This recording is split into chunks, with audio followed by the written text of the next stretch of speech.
Mr. This and Mr. That, we're dropping by for a family chat. Sure you found out Mr. What.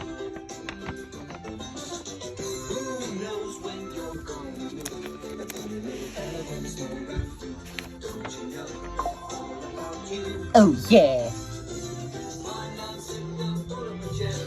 Can't you see the Mr. Men are everywhere? You must not miss your friends, you Mr. Men.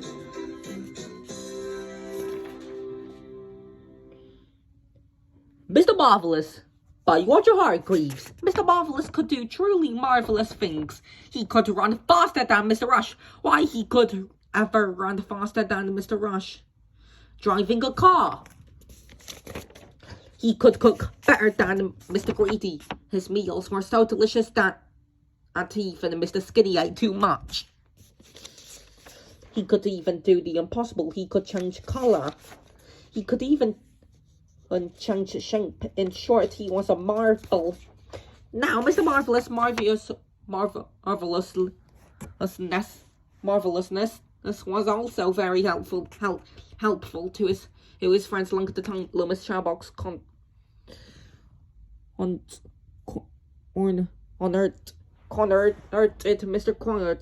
converted Mr. Quiet. Mr. Marvellous out-chatted Loomis Charbox into silence. And when Mr. Tickle was tickling, Loomis giggles mercilessly. Mr. Marvellous even out-tickled Mr. Tickle. So when Mr. Marvellous heard a cry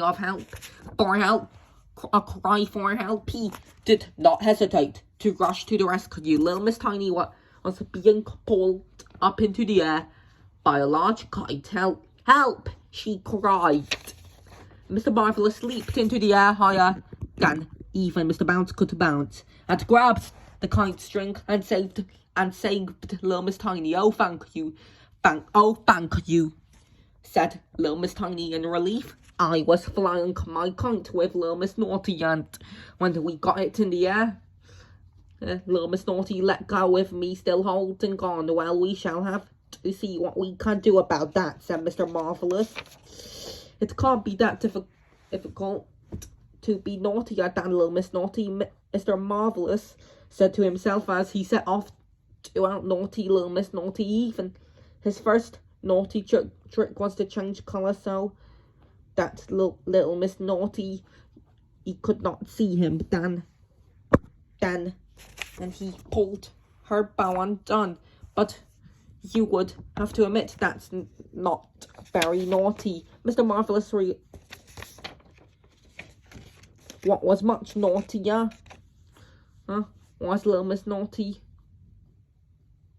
He tying Mr. Marvellous's shoelaces together and laughing when he fell flat on his face. Mr. Marvellous realised that he was going to have to try harder, so he set his marvellous brain to think, and it came up with a roughly fiendish trick. He would dig a trap for Little Miss Naughty to fall into. That night, Mr. Marvellous picked up his spade and his flashlight and stepped out of his front door and fell into a hole dug by Little Miss Naughty. A hole full of molasses. The next day, Mr. Marvellous set out determined to get at the better of Little Miss Naughty, but he could not go anywhere. Someone had to let the air out of his car's tyres, and we all know who that someone was.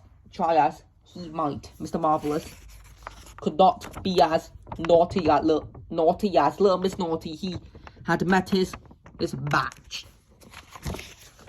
The truth is, said Little Miss Tiny later that day, that there is nothing marvellous about being naughty. And that is why you can't out-naughty Little Miss Naughty. Oh, I see, said Mr. Marvellous, who did not feel quite as marvellous as he usually did. Then he had an idea. What I need is some help, said Mr. Marvellous, and I think I know just the person. So then, and there, Mr. Marvellous went to see Mr. Mischief, and Mr. Mischief just how you just And Mr. Mischief knew just how to put Little Miss Naughty in her place. Now that was a marvelous idea, although I doubt Little Miss Naughty would agree. The narration was by me, Goby. GG.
And don't forget to subscribe and GG.